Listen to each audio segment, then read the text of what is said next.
బీసీలకు 42% రిజర్వేషన్లపై తెలంగాణ సర్కార్ దూకుడు. 1-2 రోజుల్లో జీవో విడుదల. బిల్లుల విషయంలో రాష్ట్రపతికి గడువుపై వాదనలు పూర్తి. తీర్పు రిజర్వ్ చేసిన సుప్రీంకోర్టు. కాసేపట్లో నేపాల్ నుంచి వైజాగ్కు తెలుగు పౌరులు. మంత్రి లోకేష్ చొరవతో స్వదేశానికి 10 మంది.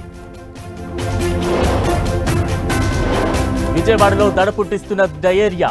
ఆసుపత్రిలో 63 మంది చికిత్స.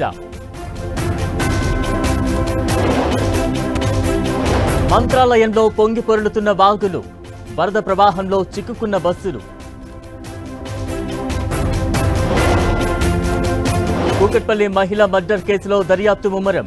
పని మనుషులే హంతకులుగా పోలీసుల నిర్ధారణ. ప్రధాని మోదీతో మారిషస్ పీఎం ద్వైపాక్షిక చర్చలు. ఇరు దేశాల మధ్య పలు కీలక ఒప్పందాలు. ఓట్ చోరీపై త్వరలో మరిన్ని ఆధారాలు. హైడ్రోజన్ బాంబు లోడ్ అవుతోందన్న రాహుల్.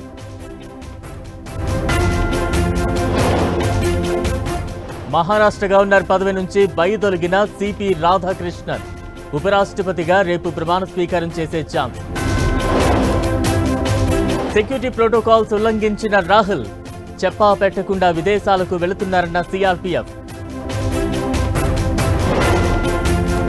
జమ్మూ కశ్మీర్ దోడాలో ఇంట్లో బాంబు పేలుడు. రంగంలోకి దిగిన భద్రతా బలగాలు. వీల్ చైర్ ఇవ్వని సిబ్బంది తండ్రిని మోసుకు వెళ్లిన కుమారుడు. కోయంబత్తూరు ఆసుపత్రిలో అమానవీయ ఘటన.